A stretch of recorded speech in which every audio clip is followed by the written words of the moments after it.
Recording in progress.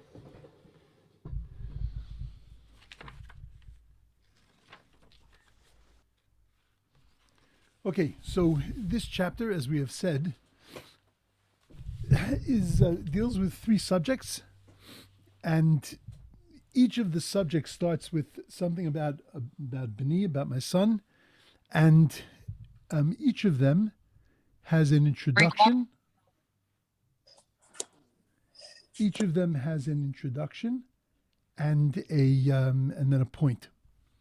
So section number one, which we've dealt with and we're done with, that was the section that was dealing with the rechisha, which is with the acquisition of chachma, of wisdom. The second section, which we're going to deal with today, which I didn't even bother putting up the third because I know I'm not going to get to it, but the second section, and that's been causing me a lot of stress. I put up, like two sections and I only get to one of them and say, oh my gosh, we're just gonna focus on doing this one section, and next week we'll do the third section, and that way we'll get through the chapter. Okay, so the second section is dealing with being careful when you're trying to acquire wisdom. So being careful of what's called the cheves rishoyim, of the ways of the wicked, of the kinds of people that you're being influenced by. And let's take a look at the way Shlomo Melech puts it. Let's see the introduction. Shimu b'ni. So everybody should be able to see it on the chat. So Shimu b'ni. Let me just get there in my Navi.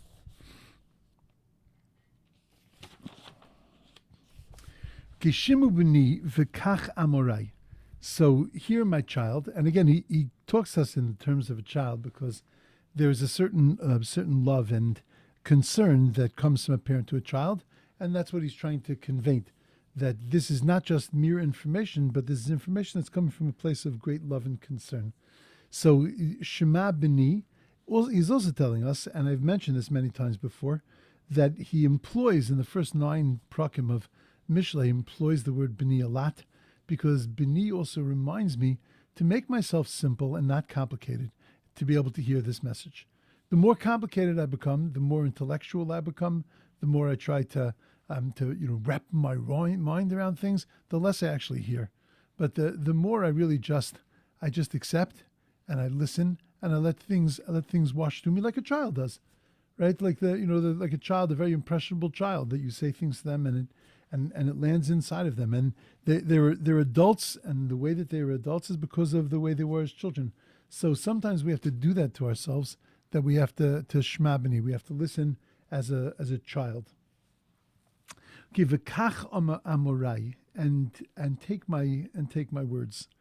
And again, we find this in many, many different kinds of creative, poetic ways that Shlomo Melech expresses it, but that kach amorai, take my words, take them with you, and it's not just about the saying, but it's about what it really means. And I want to guarantee you what you're going to get from listening to this piece of advice. I got a nice piece of advice for you now.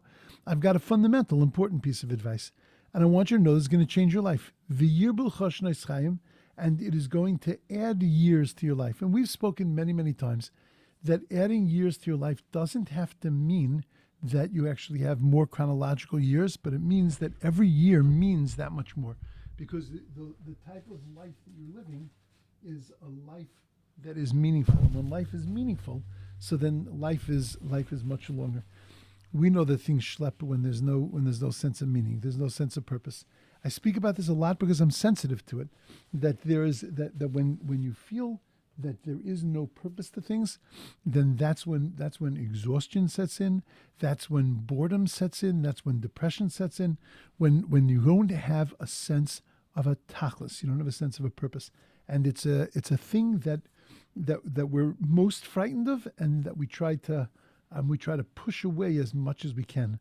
So Shlomo Melech says that if you follow this piece of advice that I'm going to give you, so then that's going to give you something to focus on, something to be living your life for. And when you have something to live your life for, so then it adds years to your life. I think I might have mentioned, and I don't know if I mentioned it last week, but that we say that when HaKadosh Baruch Hu created the world, So then on the seventh day, vayinofash, that God rested, right? And that ba Shabbos ba menucha. That what did God create? It says that God created on the seventh day. You can't create anything on the seventh day. The seventh day is Shabbos. It's God's Shabbos. He can't violate his own Shabbos. But that God created menucha, created rest on Shabbos. So then they asked the kasha, they said, what, God was tired? After creating a whole world, God was exhausted? Man, I had a busy week this week, right? Like is that the way God hit his first Shabbos? Right? Sitting at the table and said, let's make Kiddush fast because I'm really tired. Like, is that what happened? No. So we understand that actually the answer to the question is yes. Yes, that's what happened. God came into Shabbos absolutely exhausted. But Shabbos rejuvenated him.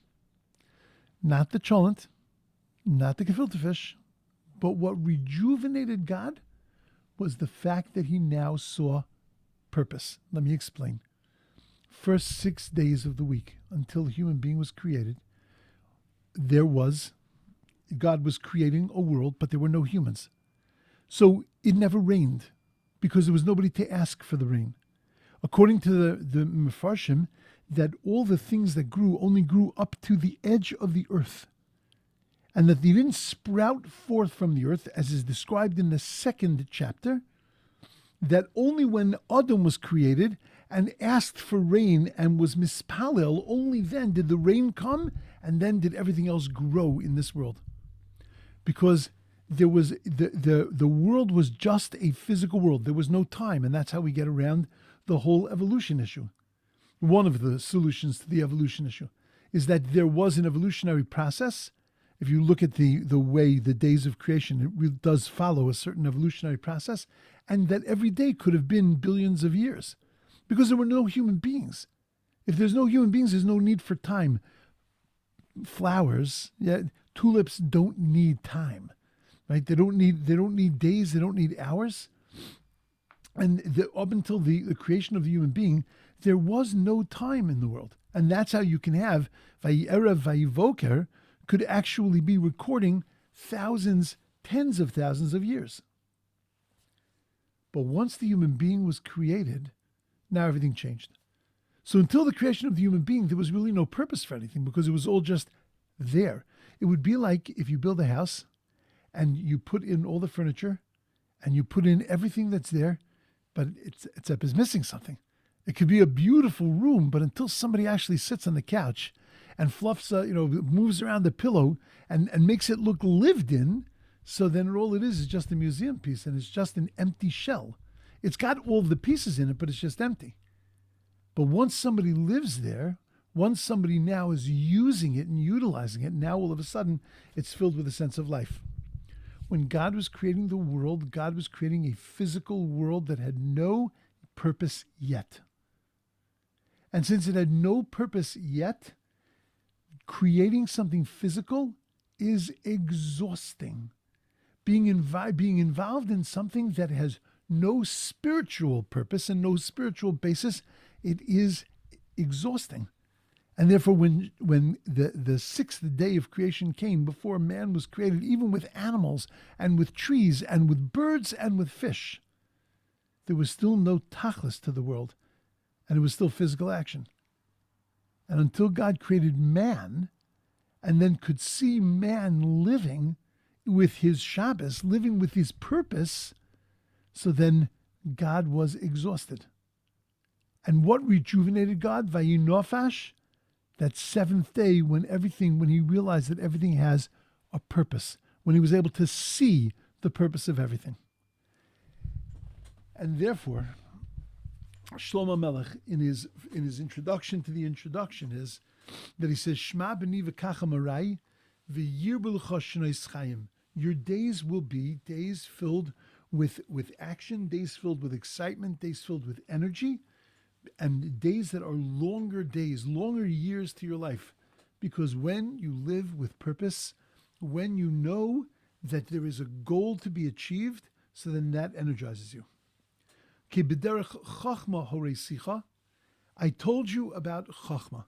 I told you about a lifelong pursuit of Chachma. I had the most beautiful experience the other night.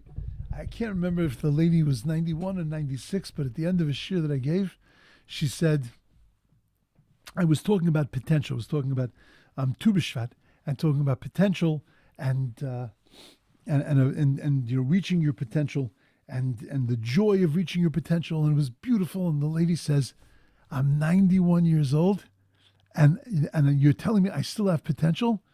And I said it was like so amazing that halavai you should feel that at 191 that yes, we have potential. All that we are bundles of potential. In the shir I spoke about this concept of we celebrate potential. The birth of a child is the celebration of potential. It's nice to have a child, but at the end of the day, what are you celebrating? You're celebrating the potential of what this child could become. That's what you're celebrating a bris. This child is going to become something amazing at a bar mitzvah. So a lot of people celebrate bar mitzvah as graduation. Bar mitzvah is not graduation. Bar mitzvah is really the first day of the rest of the life. Bar mitzvah is now, look at all the potential that you have. Marriage. So we think we fool ourselves into thinking that we're celebrating love at marriage. There ain't no love there, and there shouldn't be, and there really isn't. No matter how much people say, I love that person at the day that they get married, that's not real. Because there hasn't been that real commitment yet, there hasn't been that real giving yet, and therefore there is not that real love yet. But the potential for that love to come, that's what we're celebrating. Anybody who celebrates a chosan and kala is blessed with all kinds of blessings. What are the blessings that a person is blessed with? He's blessed with all kinds of vision and understanding and spirituality. Because at the end of the day, what are you celebrating in a wedding? You're not celebrating love. You're celebrating potential. Okay. So he says to us, "B'derech chachma u'reisicha." So I instructed you in the ways of wisdom, ho hidrachticha b'magle yosher, and I have led you in the course of fairness. At the end of the day, I have shown you how you can grow in life, how you can move forward in life, how you can how going after chachma, which is all the stuff we talked about last week. Belechtecha, pasuk yud beis, lo yetzar tzaadecha. And if you follow this course of living your life to acquire chachma, so then belechtecha lo yetzar tzaadecha. Then when you walk, you're not going to feel like you're walking on eggshells. You're going to feel like you're walking on the top of a cloud, because it's very clear of the way you want to go. You're excited to go there. V'im torutz lo tikashal, and when you run, you're not going to fall down, because when you're running towards something. You're running towards purpose. You're living with something amazing. Hachazek b'musar al teref, hold fast to discipline, which means keep learning the message of life. Al teref, don't let go. Nitzureha ki hi chayecha, guard it because it's your life. The one thing that you have, the one thing that's yours, is your understanding of life. When you look at the world and you interpret it and understand it, you conquer it through your mind and through your heart. That becomes your acquisition. And that's the one thing that you have. Don't let it go. It's beautiful. But now Shlomo Melech says, but be careful. And this is the section of be careful. So that was the preamble. You've got such amazing potential, such amazing blessings and gifts in your life, ways to keep every day exciting, ways to keep your mind fresh, ways to keep thinking and to keep analyzing and to keep experiencing life, not just to go through it, but to experience it. But you have to be careful. And what do you need to be careful with? We understand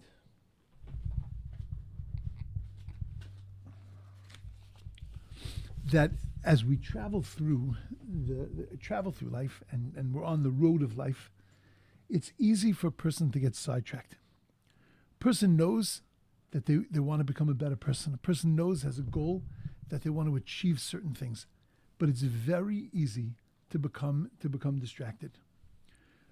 When a person is on the right road, so the road is lit, you feel good about it, you know exactly where you're going.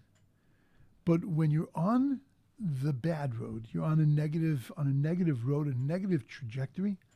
So then you're plunged into spiritual darkness. And that darkness causes us to stumble and to fall. So you have to ask the question. If everybody knows this, then when you're on the right road, everything fits into place. Everything feels right. When you're on the wrong road, everything feels wrong and it's dark and you have you can't navigate it. You have no idea what it is, where it's coming from, what's going to happen next. So then why would a person get on a bad road? Why would it ever be that a person would choose going down the wrong path? Because we have to understand that all day long, we make decisions. How am I going to react to this? How am I going to do this? Let's even not talk in metaphors or in analogies. Let me talk it in very practical terms. Right? A person wants to make a bracha. So we have a choice: make a bracha, don't make a bracha. And then we have another choice: make a bracha with kavana, make a bracha without kavana. And even if we make a bracha with kavana, how much kavana are we going to have? And what are we going to be thinking while we actually eat the food that we just made a bracha on? And we have to make decisions. Am I going to be this kind of person or that kind of person? Now, your life doesn't look like that because you don't realize that you're doing it as you're holding a food, about to make a bracha on the piece of food. You don't realize that you're now engaged in a choice of how am I going to do this? But you're engaged in a choice. And you realize this is in everything you do. You pick up the telephone to speak to somebody. Am I going to answer them nicely or not nicely? So you say, that's not a choice. I would never answer somebody not nicely. No, not true. That am I going to be a little short, or in my terms of my life, am I going to be a little short? Or am I going to be a little bit more patient? Every single second, somebody just said something to me. Am I going to react in a benevolent kind of way? Am I going to react in an angry kind of way? Am I going to, am I going to do it this way or that way? That's every second we're faced with these decisions. And sometimes it gets tiresome that we don't really want to make decisions. And again, this is not what's going on in your consciousness. This is what's going on in your subconscious. That what's going on inside of your head is that you're saying, I don't want to sit there every time and worry about making kavana, not having kavana. You know what I'm going to do? I'm just going to do it the way I did it last time. And that's why we end up in habitual behavior. That's why we end up in a thing called mitzvahs anoshim milumada, that these are the things that we do by rote. The person doesn't sit there and say, I'm going to daven by rote. I'm going to keep Shabbos by rote. I'm going to do chesed by rote. We don't make that decision. But what's going on inside of us is saying that in order for me to get out of rote, I have to be conscious. I don't want to be conscious. I don't have to sit there and make a decision that I actually want to be thinking about this. I want to do this. I want to get it done. I want to get it accomplished. But I don't necessarily want to expend the energy of thinking. Well, what happens when you're not thinking? What happens when you're not thinking is you just do it the way you've always done it. And the way you've always done it is not necessarily yielding the kinds of things that it is supposed to yield. And we get in the habit of not thinking. And while we do this, and we're not thinking of the implications of the things that we're doing, we don't think out what happens if I do this act of chesed without the feeling that I'm supposed to have inside of this act of chesed. What is that going to say and do and mean to the person that I'm doing it for? What is it going to say and mean to me the next time I have another opportunity to do this? If the same situation comes and we end up making the same choice, hoping that it's going to work out as good as it worked out, like it worked out before, it's going to work out again, so then that's dark living. Because eventually what's going to happen is it's going to spin downward out of control. It's never going to improve. Things are never going to get better. We're not going to be growing. And that's how we end up on this dark road, because we're not paying attention. Nobody wakes up in the morning and decides, I'm dark today. Well, they do, but most of them are institutionalized. A person does not wake up in the morning. We are good people, folks. We are wonderful people. We don't wake up in the morning and say that we're going to walk in darkness and we're going to live in darkness. And you know what? Mind your own business. I want to be dark. No, we're not like that. We want to be light. We want to live with light. We want to live in an enlightened and an open kind of way. But without paying attention to it, it's impossible. And eventually we end up b'derech rishayim, ba'orach rishayim. Eventually we end up walking on the orach rishayim, on the pathway. And orach is not really a pathway. Orach is a wide road of rishayim. We have a lot of company there. How do you know that you're going dark? Look around, and if the people on the road you're on are dark people, then you're also in a dark place. Notice if you look around at people and you say, wow, all the people that are surrounding in my life are not people that are growing, are not people that are conscious, are not people that are excited about what they're doing. So then how did I end up here? Well, I ended up here maybe because I'm actually in the appropriate place, not an appropriate place to be, but in other words, in the appropriate place that is the reflection of actually where I am. Okay, I'll give you a better example. You find yourself amongst people that are Baalei Lashon Hara. People that are just, every word out of their mouth is another rundown of another human being. And that there is nothing nice that's coming out of their mouths, and you're getting comfortable in that place. So what that means is that the only way you got there was that you weren't conscious and you weren't paying attention to what was coming out of your mouth and to what you were speaking. And therefore you had an affinity and a connection to all of those people, and you ended up being like them. But it's not their fault. They're on their own roads. It's our fault, because we weren't paying attention as to where we're going. Recently I noticed that, and I was getting very, very frustrated, that every single thing that I'm reading was negative. There were certain blogs and stuff like that that I read, and every one of them was not only negative, it was running down somebody else. There's a certain rabbi that I know that every word that comes out of his mouth is a rundown of some other form of Judaism, how terrible they are. And they are terrible. He has some good points.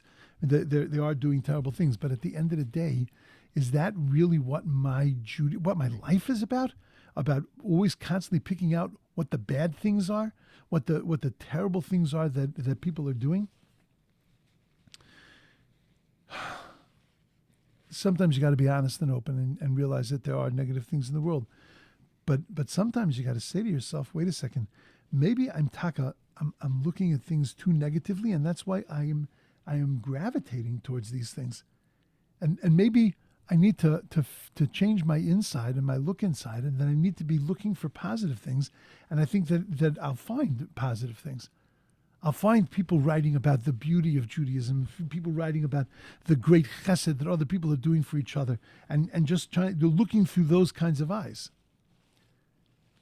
So Shlomo Melech is telling us, "Ba'orach rishayim al tavo," don't let yourself get onto that pathway of the wicked. And the way you get onto that pathway of the wicked is not by being wicked, but by not paying attention. By not paying attention enough to your actions, the things you do. But rather what we need to do is we need to stop, we need to think about it in order to be able to realize what path and what road we're on. If the road that you're traveling on is traveled by people that are lacking morality or integrity, so then that means that's what you're suffering from. That means that's what you're attaching to. That you've got some of that also.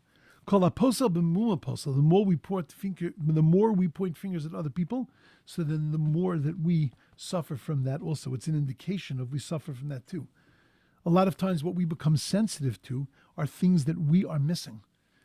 I hate this midah in you. If I stopped to think for a minute, I would see that the reason I hate it in you is because I hate it in myself also. So Shlomo Melech tells us that to be careful. Baruch Rishayim al Tavo. In their way, don't let yourself come. V'alti asher. Don't even step foot on it. derech rishayim in the derech of royim. Rishayim are people who do wicked, who are wicked people, and royim are people who do wicked things. That the way to stay away from becoming a wicked person and getting on the road with the wicked people is by not even taking one step along with derech royim, with people that are doing, not necessarily bad people, but people that are doing wrong things. Pira'ehu, reject it. Al tavor bo, don't even pass close to this. Stay me'olav va'avor. Make sure that you veer away from it, and va'avor, and you pass by it. Ki lo yishnu im lo yoreu. Let me describe to you, says Shlomo Melech, these people, these wicked people, what you really have to, why they're really so wicked. Because it's something that is a fundamental part of their existence. It's not just that they do bad things, but that these Rishayim, it's something that gets down deep into their kishkas. But look at the way he describes it. It's like amazing. Kilo yishnu, they won't be able to sleep. Im lo yoreu. They're not going to be able to sleep unless they do something evil. V'nigzala shinosam, and their sleep is going to be stolen. Im lo yikoshlu, if they don't cause other people to stumble. So you look at the two halves of that pasuk, and it's telling us two completely different things. It's not just poetry repeating itself. What it's saying is, Ki lo yishnu im lo yoreu, that they're not going to be able to sleep if they themselves don't do evil things, meaning that the evil is their life. It's a part and parcel of their existence. That's why we have to stay away from them. It's a part and parcel of their existence. And therefore, the sleeping is something that comes when you feel you've done what you've done.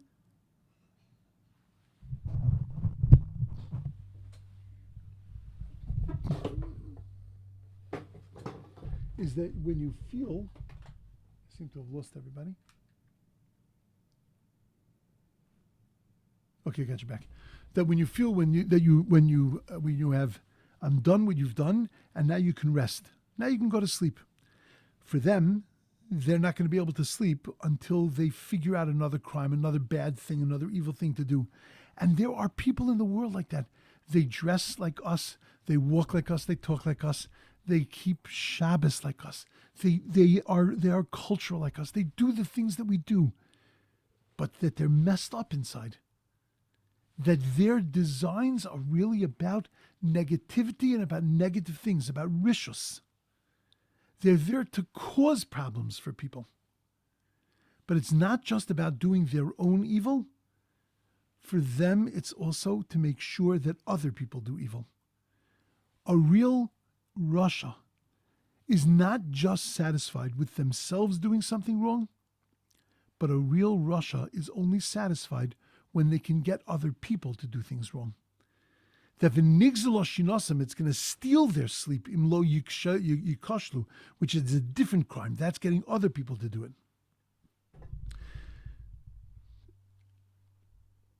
I hate sometimes to be so aware of things that are going on, but this it's an old story already. I think it's it's played itself out. But there was a television program, My Unorthodox Life, about a lady who was a religious person who left religion, in a very dramatic way. She became a clothes designer and totally not religious, married a non-Jewish man. I mean, just went completely opposite direction. And she had kids that were somewhat frum. And she had one. Her youngest son was, and this is they're showing this on television. And she's airing all of her dirty laundry about. Is everybody not aware of this? That's great. I mean, if you all don't know this, that's a beautiful thing, because we're living in a very holy, pure world. And I'd love to come back and live in your world, because it was filth and it was terrible, and the whole thing was a terrible thing. But at the end of the day, she had a young son, and this is it was like one of these television programs, whatever. So she and on the program, she's talking to her son, and she's telling her son how he should, why religion is so bad and why it's such a terrible thing for him to be a religious person. And I said, like, that's when you reach the very bottom, because it's not bad enough that you yourself walk a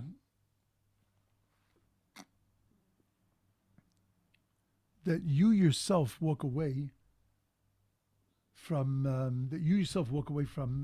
a religion, but that you need other people to walk away from it also. That's the absolute bottom. We call that a mesu madiach. We call that a person who's not only a sinner, but a person who needs other people to sin also. And that's the lowest that you could become. That's what Shlomo Melech again is telling us, that this is why we have to be careful not to be on the Orech Rishayim al Tavo, because you have to stay away from the Orech Rishayim, because this is what Rishus is. This is what evil really is. Ki lochamu, pasuk Yud Zayin, 17. Ki lochamu lechem resha, because their bread is the bread of wickedness. V'yein chamosim, and the thing that gives them the most pleasure, like yayin, is the yayin of chamosim yishtu. Their wine is the wine of violence. Now, I said a statement before that you might be disturbed by. I said that they look like us, they live with us. This seems to be describing Rishayim that are robbers and cheaters and thieves. And I say that that's only metaphoric. That a person who is willing to cause another person harm, or is willing to get in the way of religious progress, so then that is a crime on a very serious level. It's interesting that there's been a lot of talk of abuse in the Jewish community, and I'm not going to go into that now.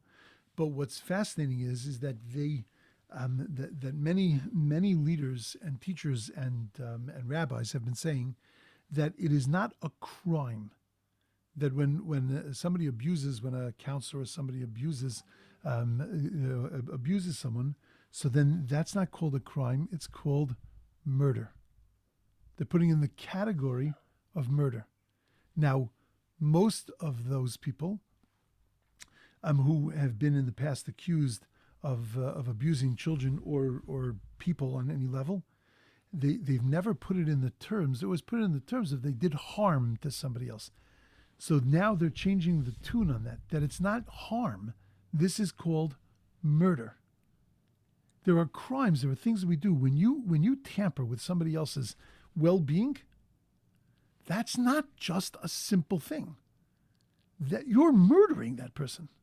You're destroying that person. And therefore, when Shlomo Melech is describing this, Shlomo Melech is not describing a guy with a knife.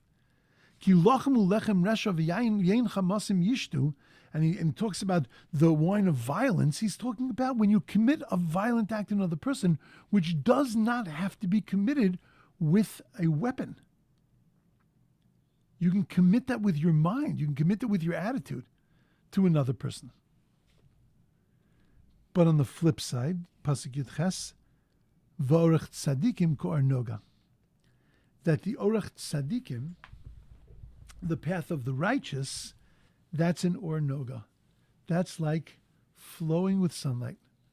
Holech va'or ad nachon hayom, that the light grows until high noon. And when you're in that place, you know you're in that place. When you're on that road, you know it. You feel it. Derech Rishoyin ka'afela. The way of the wicked is like darkness. Lo yodu b'mei yikashelu. They have no idea on what they stumble, because they are not looking at their implications. They're not looking at what their actions are causing. Their eyes are closed, and they're paying no attention to where they are. We learned once that Rabbi Yochanan ben Zakkai asked his students, "Tell me what the best way that a person can walk on in life, and tell me what's the worst way that the worst path that a person could be on in life." One of his students said the best path that a person could be on is roa es hanolad, is somebody who sees the future. In other words, who sees the ramifications of what he's doing. Now, most of the other rabbis, there were 5 of them, most of the other rabbis, when they said their good quality, they just flipped it negative for the bad quality. Good heart, bad heart. Good eyes, bad eyes. Good neighbor, bad neighbor. This rabbi said, Roa es hanolad, being able to see the ramifications of what you do, and then the flip side of the bad path that you should stay away from, that was somebody who lends money without paying back. So we questioned that and we said, what does that mean? Just say somebody who doesn't see the ramifications of his actions. Why does he have to say somebody who pays money and who doesn't pay it back? Who is a person who borrows money and doesn't pay back that money? So if you tell me that he never could pay the money back, then that's an evil person. That's evil. Because if you borrowed money and you had no idea that you were getting, you had no plan to pay it back, you had no possibility of paying it back, then you're stealing money from another person. If you borrowed money and you planned on paying the money back, but then something got in your way and now you can't pay that person back, so then you're an unfortunate person. You're a miskein. We feel really bad for you, but that's not a bad pathway of life. So what does it mean, a person who borrows money and doesn't pay it back? That means a person who borrows money and then has an opportunity to pay back the money, but instead of paying back the money, he gets distracted and decides, you know what, I've got a little cash right now. Let me use it to buy an upgrade in my computer, or let me use it to get a this or to do a that, rather than to pay that person back. That person will understand without recognizing, look what that person did. They took their money out of circulation in order to be able to help you. And that the reason why you would do something like that is because you're only focused on you. That when we're focused on us, when we're focused on ourselves, so then we can end up doing something like that. And what the Mishnah there is saying is something incredibly powerful. What is a person that sees the ramifications of their actions? It's a person who's living outside of themselves, a person who's thinking of others. What is the opposite of that? I'll give you an example. A person who borrows and plans on paying back, but who then uses the money for himself, a person who thinks only about himself. The positive side is thinking about others. The negative side, that's thinking only about ourselves. It's really fascinating that when the Torah says that there are ma'oros hagedolim, there are big orbs in the sky that give light. The Torah describes the sun and the moon. And then the Torah also says, and the stars. And the question is, why do you say, and the stars? Why are they like an addendum to the sun and the moon? The sun, the moon, and the stars is really like one package. And the stars are massive and huge, and they have tremendous light. So why are the sun and the moon singled out and the stars sort of pushed to the back? Because that's where the stars are. The stars, when we talk about something being great or big, we talk about it in terms of its relationship with other people, of what it gives other people, of how it benefits other people. And therefore, the big lights, that's the sun and the moon, because people benefit from those lights. The stars, those aren't big lights, because the stars, we don't really benefit from them. From their existence, we benefit. From their twinkle, we benefit. But from the light that comes from them, so that we don't really benefit from. Because the measure of greatness, the measure of something's largesse, is what it does for other people. And that's a person who is a roas hanolad. The right path for a person to walk on is to be able to constantly see other people, and what I'm going to do is going to have an effect on other people. And that's the derech rishayim, the wicked people. It's ke'afela, it's darkness. Darkness doesn't allow you to see anybody else. Lo yadu b'ma yikashelu, because they don't even realize that they're stepping in the wrong place, because they can't see anything in front of them. When we talk about the plague of darkness, we say that Mitzrayim, for Mitzrayim, it was dark. For the people of Mitzrayim, it was dark. It wasn't just that there was a physical darkness, but that they didn't see each other. They couldn't see what the other person needed. And by the Bnei Yisrael, there was tremendous light. We have that innate ability to be able to appreciate each other and to be able to see each other. And that's what Shlomo Melech is telling us. Shlomo Melech is telling us that if the path doesn't feel light, if you can't see other people, if you're going down a road in life where you're so focused on yourself and the things that are going on in your life, get off that road. Because the right road, the road of the tzaddikim, that's the road that's ka'or noga, that's filled with light, that allows you to be able to see other people in that light. Okay. My thoughts, section 2. Wow, thank you. I got to tell you, I find this very, very, very beautiful, and I've learned it already, and I'm learning it again now with different eyes. Maybe it's years later, and it's whatever. I have different perspectives, and I'm just seeing, I'm seeing it in a much more organized and in a much more powerful way. Okay, everybody should have a beautiful day, an amazing, wonderful, beautiful day. And Leave us with amazing. so much to think about. Say again. You leave us with so much to think about. Oh, thank you. Me too. It's Baruch Hashem. Baruch Hashem. Okay, everybody should have a great week. Thank you, and Jen. we'll see you next week. Thank Hashem. you. Thanks, Rabbi. Have a good day, everyone. Okay, have a good day, everyone. Bye bye. Bye-bye.